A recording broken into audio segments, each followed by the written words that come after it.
I hate to do it to you, but the fact of the matter is that if you think that you're plateauing, if you think that you're not progressing, if you think that you're in a place where your body's just not responding to what you're doing anymore, I would caution you from thrusting that blame on your program, right? Thrusting that blame on your nutrition, thrusting that blame on the trainer or the program or the gym or whoever you're working with. And I would put that responsibility back on you first. And here's why. Because I, too, have been in the exact same scenario where I've been like, oh, I'm not progressing. This program must not work. These people must not know what they're doing. This nutrition isn't working. It's boring. It's this, that, and the other. And look, we can unpack the novelty and the desire for it being fun. That's completely different. I mean, that's part of it, but we'll talk about that later. But if you are in a place where you think that you're not progressing, there's a higher probability that you are in fact progressing if you were more consistent, but you're probably not consistent enough. Okay. For example, yesterday I was on the phone. Talking to a prospect, and we were talking about protein intake, right? And we were looking to book a call, and we were talking about protein intake, and I was breaking down what she was eating a day. I gave her a recommendation, right, to be at 105, right? And she was like, oh, I'm about 15 to 20 off of that. And I was like, okay, cool. Like on a daily basis, cool. So she's 15 to 20 off of that a day. Okay. If we're going to 100, right? If we're at 20 grams off of that a day, then that's 20%, right? 5, yeah. So 20%. She's at 20% off of where our target is. And she was like, oh, and when I'm traveling, right, I miss about probably another 15 to 30 grams. And I was like, hold on.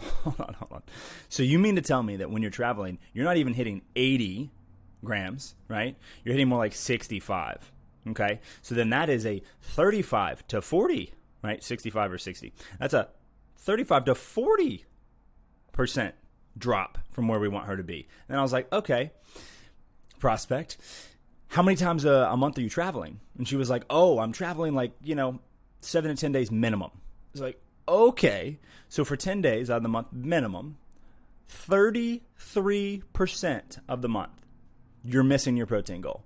And she was like, oh, I didn't think about it like that. And I was like, literally, and you're missing it by a 40% margin.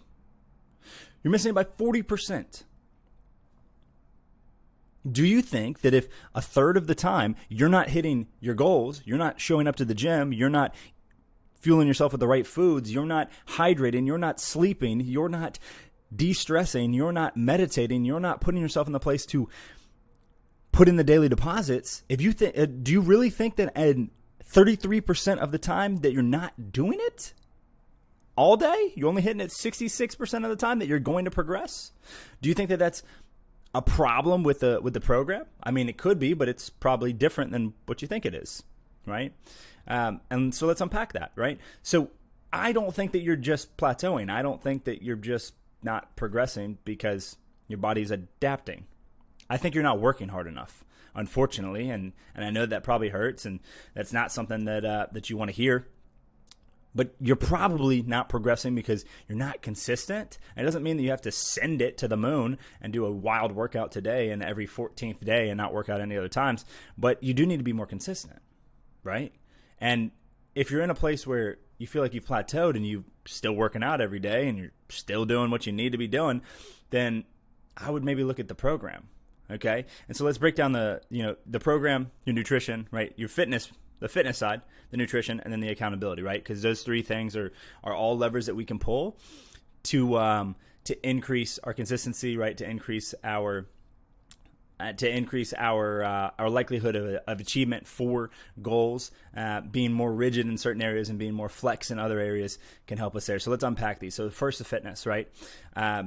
If you are plateauing, a lot of times, like I was saying, it's just because you're not consistent enough. However, let's say you are consistent enough, but let's say you're just doing whatever, right?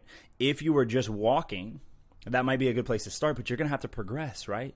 After you walk 12 minutes a day for 2 weeks, and we need to go up to 14, then we need to go up to 16, then we need to go up to 18, then we need to go up to 22. It's a never-ending game. It's a never stationary goalpost, right? If we want to get better, if we want to improve our health, if we want to do all those things, we have to put ourselves in a position to be better at all those things, and that requires that we literally continue to push. And so maybe it's that the intensity is not high enough, right? Maybe it's that we don't touch weights. Most of the individuals I talk to that are saying that they plateau or they're not progressing or their body has adapted, they don't move weights. And I promise you this, ladies, every lady listening to this, you're not going to get bulky. Because if you got bulky the minute that you touch weights, then so would Brad, Chad, and Alan that are in the gym all day, every day. But they don't even get bulky. And they're in there doing tons of volume, right? Does that mean that you can't get strong? No, it doesn't. You can get strong, but you need a plan. The fitness component, the pillar of the 3 pillars that we teach here, literally has to be intentional, right? What's your goal? Are you trying to be dummy thick posteriorly? Are you trying to have 20 pull-ups in a row, consecutive, unbroken? Like, what are you trying to do? And then we need to write a plan that can match that, right? So it could be that the plan just isn't strenuous enough, right? Or it's not actually tracking you towards the goals, or it's a great plan for someone that wants to have, better zone 2 cardio carryover, right? Low impact, steady state cardio that is just trying to keep their heart healthy and their lungs a little bit healthier, and they're not trying to do any aggressive exercise. Cool, that could be you. And if that's you, wonderful. Maybe add a little backpack with 5 pounds in it. I wouldn't hold anything in your hands or on your ankles. That's going to change your gait, going to change how you walk. But maybe load yourself, right? You want to get a little bit better, but you don't want to move some weights, or that's intimidating, or that stresses you out, or whatever. Cool. Put on a backpack. Put on a purse, right? Put on something and load it. That will make it more difficult, and walk the same amount of time. You'll see a difference there. Okay, so the fitness needs to be tailored to what we're actually trying to do, right? If I'm like, I want to go to the CrossFit Games, I'm not going to have someone, or I'm not gonna go to somebody that's a bodybuilding Olympian. Why would I do that? That doesn't even make any sense, because that person reached the pinnacle of success in a different place in health and wellness. So the plan needs to match your goal, right? So now that we got that out of the way, right? And well, actually, one more thing that it could be, you could just be bored, right? And if you're bored, then the resistance is higher. The resistance is higher to start, right? So like I was saying in some previous videos, consistency over everything. Daily commitment to consistency is the most important thing. Whether you're walking 10 minutes or you're working out for 4 hours, you're back squatting 14 cycles, right? Like at the end of the day, the consistency is what really matters here. So you got to find a way to make that work for you. Okay. And so if you're literally bored, you might need a new plan. And maybe you can, DIY it with a random PDF on the internet from something that could get you manageable results, right? Or maybe you need to get into some group coaching, right? In person, online, hybrid. Maybe then you also need to get one-on-one coaching. Maybe you need to do a consultation with the gym or a trainer or a methodology and figure out where you're lacking and what you can take and move forward. Maybe you just need to have a little bit more fun, right? Girls, they want to have fun. So maybe you just need to sling some kettlebells at Kettle Club. Maybe you need to do some animal flow or do some Pilates or try something new. Maybe you just need some novelty in your life. You need to get re-energized for your fitness. That requires you showing up, but you got to figure it out. Okay, because not having enough time and just not doing it because you're not motivated is not going to fly for me. Not as your coach. Period. End of story. It's not going to fly for me because your life depends on it. Your life doesn't depend on you being 7% body fat. Your life does depend on you moving every day. So if it's not novelty, right, and you have a plan that's tracking towards your goals, then it sounds like consistency. Okay, and on the nutrition side, same kind of thing. Look, eating. If you want to change your body composition, you want to lower your body fat percentage, eating over the long run in a deficit is not the most fun thing in the world, right? Eating a shite ton of protein to get yourself to a place where then you're satiated, where you don't eat bullshit in the middle of the night, it's not that fun. Hate to break it to you. You can make it a little bit more fun with meal guides, right? With recipes, with a lot of other stuff, with supplementation, but you can make it fun. You can gamify it. You can get community. You can get accountability. You can have a coach check in with you rigorously. That can be better, but it's not always fun. So if you're struggling on the nutrition side, right? Hey, you're plateauing. Most of that, if you're talking about aesthetics, is coming down to, hey, how much are we eating and how much are we moving? And not how much are we slinging a barbell, but how much are we actually just moving in general? Right? What does our movement look like? What does our step count look like? What What does it look like? Time spent in the gym, time under the bar, right? But on the nutrition side, we need more nutrient-dense foods. Most people in America eat too much nonsense and too little good sense. But, good health doesn't make money. Okay? Bad health makes a lot of money. Think about that. And I'm no conspiracy theorist, but think about that. On the nutrition side, though, and for eating nutrient-dense foods, right, our protein is up. Okay? Our carbs are intentional for the amount of activity that we're doing. Right? And we're not just eating cookies and ice cream and whatever, but if you want to eat a shite ton of rice and quinoa and potatoes, go for it. Right? But just understand what you're doing. Just understand that all of it's an energy source, guys. You don't need to restrict food groups because you're afraid that you're going to gain some weight, but you do need to be understanding and aware of what these different types of foods, types of compounds, types of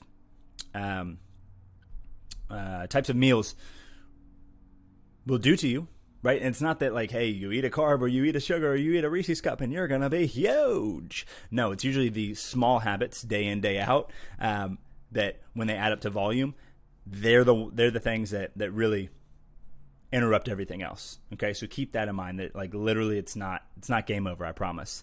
If you have a Reese's cup, it's okay. But on the nutrition side, if we can be more intentional with how we eat and what we uptake, right?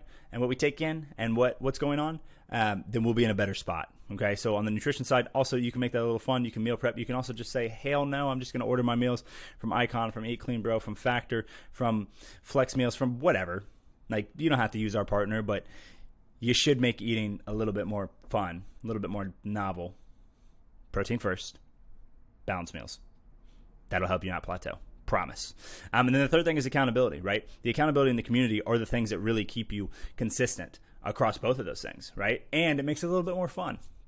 If you know that you have friends that you're doing this with, if you know that you have people that you're, you have people that you're out here working alongside, that you're on the path with, that are in the same program as you, that are doing similar workouts with you, that are showing up the same time at the gym with you, if you have that kind of community and that kind of accountability, because not only is it external accountability, but it is also community where like it's additive, right? So everyone is kind of holding each other to what we're doing, and our numbers are comparative, right? And we're able to see when other people showed up and when they didn't, right? We're able to see who's been crushing it and who hasn't, right? We're able to see who's missed the gym 3 times this week and we don't know where they are, right?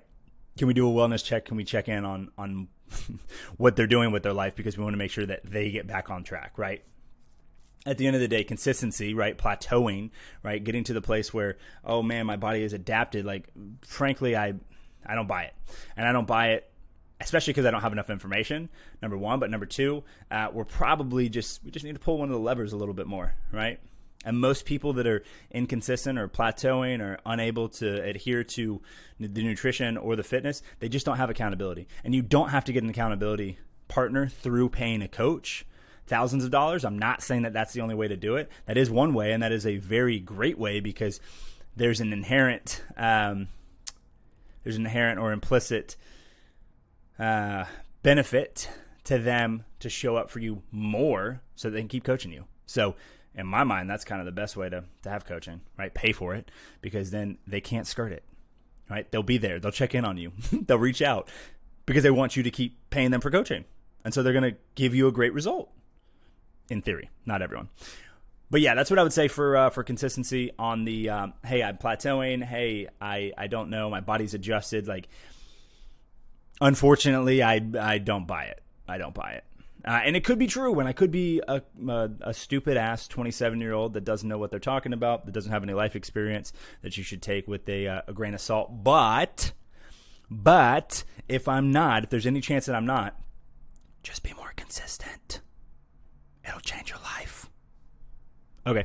Talk to you later. Peace.